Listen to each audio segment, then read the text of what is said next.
አሁን ስለ ሁሉም ነገር እንድታስረጅኝ እፈልጋለሁ። ስለምኑ? እንደማታውቂ አትሁኝ። አንቺ እዚህ ቤት ከኪራ ውጭ ማንንም አታውቂም አይደል? ምን እየሆንሽ ነው? ተረጋጊና አናግሪኝ። አልረጋጋም። ኪራ ጠፍቶ ተረጋግቼ እንድቀመጥ ነው የፈለግሽው? እና ምን ለማለት እየሞከርሽ ነው? እሱ እኮ ሕፃን ልጅ አይደለም በከረሜላ ታልዬ የማጠፋው። ቃላትሽን አታሳምሪ። አሁን እንቅጩን ንገሪ። ጽናት ምን የሚያጨቃጭቃችሁ? ምን እምራቅላታለሁ? ከየት እንደመጣች አላውቅም። አሁን እኮ ነው እንደዚህ የምትጮህብኝ። እውነቱን የማትነግሪኝ ከሆነ ይሄ ነው የምጮኸው። ጽናት ምንድነው? ሰዎች እንዴ ድምጻችሁ ከውጭ ድረስ ይሰማል። አላውቅም። በእናትሽ እኔ ሀሴትን ፈልጌ ስመጣ ጽናትና ሀሴት ይጨቃጨቁ ነው። በቃ እኔ ጽናትን ውስጥ ወስጄ ላረጋጋት። አንቺ ካሰብከው ሀሴት ደህና ነሽ? እኔማ ደህና ነኝ። ባይሆን የልጅቷ ጤና ያሳስባል። ምን ነው ሮጠሽ ነው? አይ እንዲሁ ደረጃውን ስወጣ ደክሞኝ ነው። በያይዞሽ እኔ እንዴት ያለ መጽሐፍ እያነበብኩ መሰለሽ አቋረጠች። መኝታ ቤቴ ገብቼ ላንብብ።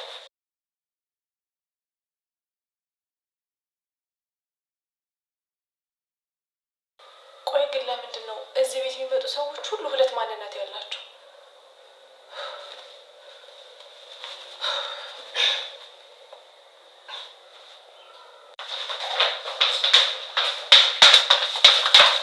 ቆይ ምን ለማድረግ እየሞከርሽ ነው? እሺ ምን ልሁን? ኪራዬ እኮ ተሰቃየብኝ። ይኸውልሽ አንቺ ሆነሽብኝ ነው እንጂ ሌላ ሰው ቢሆን ኖሮ በጥፊ ነበር ማጅራት ከተር ማስይዘው።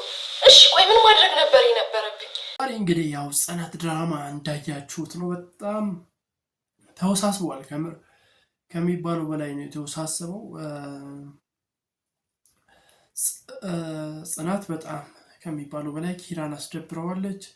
ለሰዎች ስሜት ተጠንቃ የኪራን ስሜት ሰብረዋለች፣ ጎድታዋለች ብዬ አስባለሁ። እንደውም ቢቻልሽ ከዚህ ቤት ውጭልኝ፣ ራቂልኝ፣ ተመላላሽን መስራት ትችያለሽ ሲላት ነበር። በጣም የደበረው ከሚባለው በላይ ማለት ነው። የምር አስደብሯታል በጣም። ያው እንግዲህ ይሄና ደግሞ በጣም አብዝቶታል ከሚባለው በላይ። ኪራ ጋር መጥቶ እኔ አፍቀር ያለው እንቅልፍ አልመጣለኝ ምናምን አላለው። በግለሰብ ደረጃ እንደዚህ በጣም ነው ተናዶ የተነሳው። ኪራ ራሱ ከሚባለው በላይ ነው የተናደደው። በህልም ነው እንጂ በእውን አትችልም ምናምን ብሎት ነው የወጣው። እውነትም ነው ይሄ በእውን የማይቻል ነገር ነው። ኪራ እያለ ጽናትን እሱ ሊወስዳት አይችልም። በፍጹም ነው የማይችሉ ከሚባለው በላይ። ምክንያቱም ይወዳታል፣ ኪራ ይወዳታል። እየገፋችው ቢሆንም ይወዳታል። ያው እንግዲህ ሄና ደግሞ አስፈራርቷታል፣ ሀሴትን አስፈራርቷታል። ጽናትን ካፌ ይዘሽ ትመጫለሽ፣ ከዛም በኋላ ይህን መድኃኒት ውስጡ ትጨምሪያለሽ ምናምን የምጠጣ ውስጥ ሲላት ነበር እና እሷም ሄና እንዳላት አድርጋለች። ጽናትን ይዛ ሄዳለች። ከዛም በኋላ ኪራ እንደጠራችው አይነት አድርጋ ነው ይዛ ሄደቻት። ከዛም አልመጣ አለ ምናምን ብላ ስታወራ ድንገት ሄና ይመጣል። ከዛም በኋላ ያው ጽናት ዞር ስትል ይህን ጨምሪበት ምናምን ይላታል። እሱም ወጣ አለ። ይሄ ሀሴት ደግሞ የሁለቱም ውስጥ ነው የጨመረችው። የእንቅልፍ ነገር ነው፣ የእንቅልፍ መድኃኒት ነው። የሁለቱም ውስጥ ነው የጨመረችው እና በቃ ዛሬ እሰራልሻለሁ፣ ዛሬ አገኝሻለሁ፣ ቤት አስገብቼ ምናምን ሊጫወትባት ነበር ሀሳቡ። ነገር ግን ሀሴት የሁለቱም ውስጥ ነው የጨመረችው እና ቤት ከገቡ በኋላ ሁለቱም ፈንግልን ያሉት። መኝታ ቤት ገብታ እንደወደቀች ያው እሱን ተከትሎ መጣት ሄና እዛው ወደቀ እሱ። ከዛን ያው ጠዋት ላይ ኪራ አይቷቸዋል እና በዛ ነገር በጣም ተበሳጭቶ ነው የጠፋው። ተማሩ በጣም ደብሮት ምናምን ነው የጣፋው ኪራ። ሁለት ቀን ምናምን ሆኖታል ወደ ቤት ከተመለሰ እና ያንን አይቶ ነው አንድ ላይ ሲተኙ አይተው አንድ ላይ ነበር ፍንግል ብሎ የተኙት ከመድኃኒቱ የተነሳ እና ያንን አይቶ ኪራ በጣም ደብሮታል ከሚባለው በላይ ማለት ነው።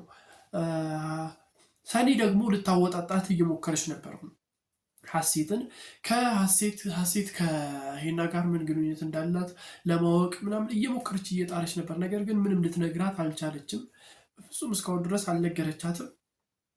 ግን ያው እየጣረች ነው ከሚባለው በላይ ግን አልቻለችም፣ ልታወጣ አልቻለችም። እንደው ጽናት በጣም ተናዳ ነበር። በጣም ከሰኒ እና ከምሩ ጋር እያወሩ ነበር። የሆነ ነገር ደብቃናለች ምናምን ብሎ እና በቃ ኪራ እኮ የጠፋው በሷ ምክንያቱም ምን ግንኙነት እንዳላቸው እኔ ካሁን በኋላ ሂጂ እጠይቃታለሁ ብላ በቃ ዘላን ሄደችው እና ስትጮባት ነበር ሀሴት ላይ እንደምንም ብላ አስቆማታለች። ለነገሩ ሰኒ መታ እንደምንም ብላ ነገሮችን ቂስ ቂስ አድርጋለች። እንደውም በጣም ነው የተናደደችባት ሰኒ። በጥፊ ሌላ ሰው ብትሆኝ በጥፊ ነበር የምልሽ፣ ማጀራት ገተር ነው ማስይሽ በጥፊ ስትላት ነበረ እና በጣም ነው የተናደደችው ሰኒ በጽናት ድርጊት።